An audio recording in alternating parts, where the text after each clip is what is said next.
Es el canal de la libertad, el de la justicia y la paz de nuestro pueblo, la señal de las leyes y la transparencia, Ventana de la Verdad, por la Venezuela que todos queremos, Capitolio TV. Buenos días, es un placer estar aquí en el hemiciclo de la Asamblea Nacional para dar un poco o dar el abrebocas sobre la situación que está viviendo actualmente el país sobre materia de derechos humanos. De parte de Transparencia Venezuela, algo que nosotros consideramos importante resaltar es que como nuestro trabajo es efectivamente luchar contra la corrupción y velar por el correcto funcionamiento de la gestión pública a nivel del Estado, es para nosotros importante vincular lo que significa la corrupción con violaciones de derechos humanos. Transparencia Venezuela lleva una gran cantidad de investigaciones en materia de corrupción y ha podido determinar en muchas de ellas cómo efectivamente esos hechos de corrupción se vinculan de forma directa a derechos humanos.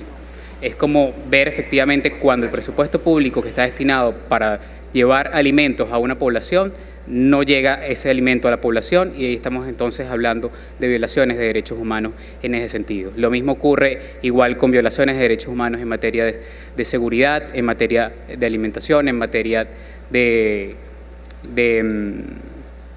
hospitales, ¿no? Eso era lo principal o una de las cosas más importantes que habría que decir. Otra de las cosas interesantes que hay que mencionar en esta situación es que, bueno, la crisis, ¿qué nos ha llevado a esta crisis, no? Nos ha llevado precisamente la falta de separación de poderes en Venezuela en estos momentos. En los actuales momentos hay tres hitos importantes, o al menos en este año, importantes que determinaron efectivamente la crisis.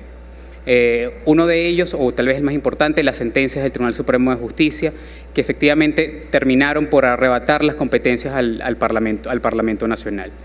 Posteriormente, las declaraciones de la Fiscal General de la República y ahora bien la convocatoria a una Asamblea Nacional Constituyente que, bueno, que nos tiene o que no va a contar con el respaldo popular de la población mediante un referéndum consultivo con anterioridad a la convocatoria o a esa convocatoria de la Asamblea Nacional Constituyente. Interesante para Transparencia Venezuela hacer mención a ciertos estudios que ha hecho en función en materia de corrupción. Hay una total opacidad en Venezuela en manejo de datos, de cómo se obtienen los recursos, de a dónde se destinan los recursos del Estado. Por ejemplo, en la actualidad, Transparencia Venezuela ha podido determinar que existen 509 empresas del Estado. De esas 509 empresas del Estado, el 80% no se conocen cuál es la composición accionaria de esas empresas. De esas 509, 442 se conoce la creación, o sea, el año de creación, ya sea por expropiación, la confiscación o la adquisición de esas empresas, pero del resto no se conoce. Seguimos hablando efectivamente de opacidad en materia de corrupción. De esas 509, solamente 259 presentaron balances en el año 2016.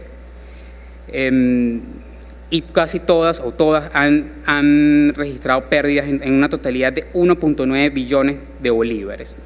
Y hay 4 sectores específicos que en esa materia que han representado pérdidas, que son PDVSA, los bancos, Corpoelec, el sector minero, y toda la suma de esos sectores representa incluso el 14%, un 14% más de lo que se ha destinado efectivamente al gasto público en el 2016.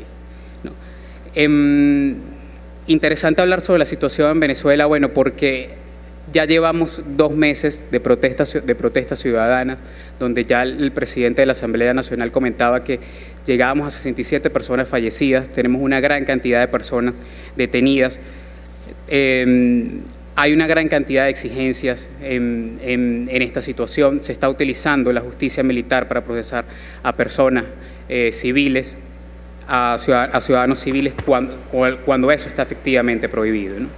Me queda un poco de tiempo. Bueno, entonces interesante en este momento recalcar lo que efectivamente la sociedad civil está exigiendo, ¿no? Ir efectivamente a unas elecciones para solventar esta crisis política que está viviendo el país, que no se utilice la justicia militar para juzgar a los ciudadanos civiles y que haya una real apertura de un canal humanitario para confrontar la crisis de alimentos y la crisis de medicamentos que efectivamente está ocurriendo en Venezuela, producto de los altos índices de corrupción en los que estamos viviendo.